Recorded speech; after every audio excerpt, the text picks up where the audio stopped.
Reels वाली बहू। प्रज्ञा को रील्स बनाने का बड़ा ही क्रेज है और वो दिन भर रील्स बनाती रहती है।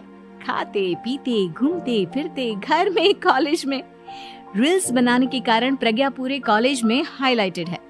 जहां उसकी रील्स सभी को पसंद आते हैं, वहीं मनीषा चिंता में डूबी रहती है। एक रोज जब खाते हुए प्रज्ञा रील्स बना रही होती है, तब मनीषा कहती है, 1 मिनट भी चैन नहीं है इस लड़की को। ये नहीं कि खाना तो आराम से खा ले, लेकिन नहीं, अरे थोड़ी देर रील्स नहीं बनाओगी तो आसमान नहीं टूट पड़ेगा। अरे मम्मी, इसी को तो कहते हैं डिटर्मिनेशन। तुम नहीं समझोगी ये सब। भगवान, इस लड़की को सद्बुद्धि दे। जब देखो तब टेढ़ा बाका मुंह बनाती रहती है। मनीषा की बात का प्रज्ञा पर जरा भी असर नहीं होता और वो खाते खाते रील्स बनाती रहती है। दिन बीतने लगते हैं और देखते देखते प्रज्ञा का कॉलेज भी खत्म हो जाता है। आए दिन कोई ना कोई मनीषा को प्रज्ञा की शादी करवाने का सुझाव दे जाता है। सब ठीक ही कहते हैं, प्रज्ञा की शादी कर देनी चाहिए। अपने घर के काम काज में व्यस्त हो जाएगी तो खुद ही ये रील्स और नाच गाना बंद हो जाएगा। मनीषा और प्रेम प्रज्ञा के लिए एक अच्छा लड़का ढूंढने लगते हैं और तभी विकी का रिश्ता प्रज्ञा के लिए आता है, जिसने प्रज्ञा को उसकी रील्स देखकर पसंद कर लिया था। अगले दिन विकी अपने माता पिता के साथ प्रज्ञा के घर पहुंच जाता है और प्रज्ञा साड़ी पहने हाथों में चाय की ट्रे लिए उनके सामने आती है। जब विकी को पसंद है तो हमें भी बहू पसंद है। बहन जी, आप बारात की तैयारी कीजिए। एक बार लड़का लड़की अकेले में बात कर ले तो अच्छा रहेगा। हाँ हाँ, क्यों नहीं। मनीषा विकी को प्रज्ञा के कमरे में भेजती है, जहां प्रज्ञा पहले से ही रील्स बना रही होती है। तभी विकी कहता है, आ गए आपके साजन जी। हमारे साथ ये रील्स कंप्लीट करती तो और भी अच्छा रहता। अच्छा जी, अब आ ही गए हैं तो बना ही लेती हूँ आपके साथ।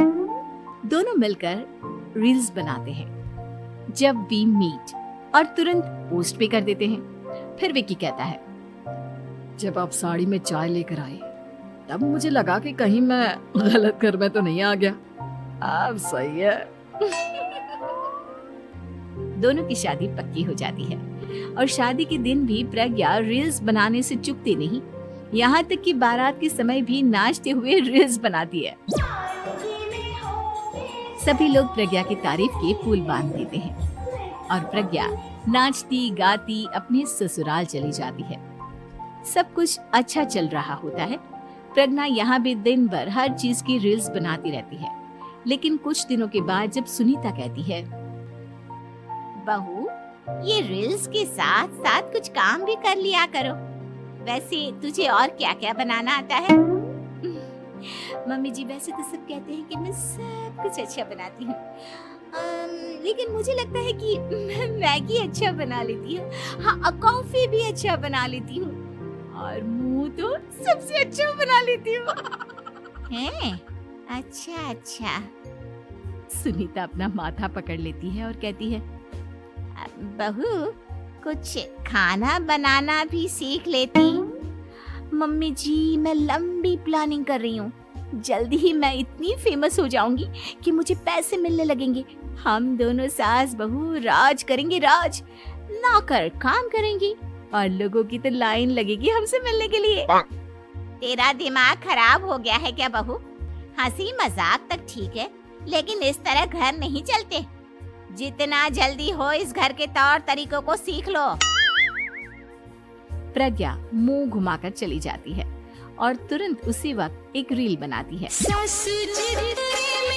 ये देख सुनीता का गुस्सा 7वें आसमान पर चला जाता है और विकी के घर आती ही सुनीता उसे सब कुछ बताती है। विकी भी अब प्रज्ञा की इन हरकतों से परेशान हो जाता है। तुम टेंशन मत लो मम्मा, मैं देख लूंगा। विकी कमरे में जाता है तो देखता है कि प्रज्ञा रील्स बना रही है। विकी बड़े ही प्यार से प्रज्ञा से कहता है, प्रज्ञा, इन सब के लिए मैं तुम्हें मना नहीं कर रहा हूँ, लेकिन फिर भी हर वक्त तो ये अच्छा नहीं लगता ना। समझने की कोशिश करो, मुझे भी तुम्हारा थोड़ा वक्त चाहिए। मैं जब ऑफिस से आता हूँ तो मुझे समय देने की जगह इसी में लगी रहती है। तुम ज्यादा ही सोच रहे हो। तुम भी मेरे साथ रील्स बनाओ ना, तुम्हें भी बहुत अच्छा लगेगा। तुम्हें इज्जत से कोई बात समझ में नहीं आती क्या?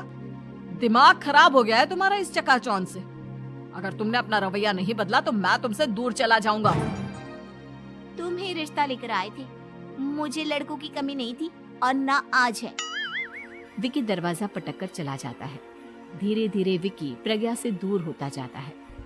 एक रोज मनीषा प्रज्ञा के ससुराल उससे मिलने जाती है। तब सुनीता उससे कहती है, बहन जी, अब आई हैं तो कुछ दिन यहाँ रहकर जाइएगा, आप ही का घर है। हाँ मम्मी, बहुत दिन हो गए तुम्हारे साथ एक भी रील नहीं बनाई मैंने। प्रज्ञा तुरंत अपने फोन में रील्स ऑन कर लेती है। ये सब मुझसे नहीं होता। तेरा ये भूत अभी तक नहीं उतरा क्या? बहन जी, आप कुछ कहती नहीं क्या इसे?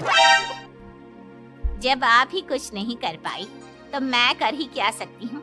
सास तो वैसी ही बदनाम है। शाम को घर की लाइट चली जाती है और मनीषा प्रज्ञा से कहती है, मेरे घुटनों में बहुत दर्द हो रहा है, तू लाइट का कुछ इंतजाम करना बेटा। अच्छा, कैंडल जला देती हूँ मम्मा। प्रज्ञा गाते हुए कैंडल जलाती है और खिड़की के पर्दे के पास रख देती है। मनीषा, जिसे बहुत दर्द हो रहा है, वो सो जाती है और प्रज्ञा हमेशा की तरह अपने रील्स में लग जाती है। उधर कैंडल की वजह से पर्दा आग पकड़ लेता है और मनीषा के कमरे में आग लग जाती है। बचाओ, कोई है, बचाओ। सभी भागते हैं और विकी कमरे की आग बुझाने में लग जाता है, लेकिन तब तक मनीषा आधी जल चुकी थी। मनीषा की हालत देख प्रज्ञा रोने लगती है। विकी मनीषा को तुरंत हॉस्पिटल ले जाता है और उसे एडमिट कराता है। विकी प्रज्ञा से कहता है, देख लिया ना, तुम्हारे इस नाच गाने की वजह से आज तुम्हारी माँ की जान जाते जाते रह गई। अब पता नहीं तुम और क्या चाहती हो। उधर डॉक्टर कहते हैं, इनकी हालत बहुत नाजुक है, आधे से ज्यादा जल चुकी है। प्रज्ञा रोती हुई मंदिर में जाती है और भगवान के आगे जाकर कहती है, भगवान, मेरी माँ को ठीक कर दो। मैं कसम खाती हूँ हाथ से ये रील्स बनाना छोड़ दूंगी, बस मुझे मेरी माँ वापस मिल जाए। 2 दिन बीत जाते हैं और मनीषा खतरे से बाहर आ जाती है। पेशेंट अब ठीक है, आप लोग उनसे मिल सकते हो। सब कोई मनीषा से मिलता है और प्रज्ञा सबके सामने अपना फोन तोड़ देती है। मुझे माफ कर दो मम्मा, मैंने तुम लोगों की बातों को नजरअंदाज किया। बेटा, कोई भी चीज जरूरत से ज्यादा खराब है। मैंने तुम्हें रील्स बनाने से कभी मना नहीं किया, लेकिन हर वक्त एक ही चीज तो सही नहीं है। मैं समझ गई हूँ मम्मा, आई एम सॉरी। प्रज्ञा उस दिन से रील्स बनाना छोड़ देती है और पूरी तरह से अपने घर में लग जाती है।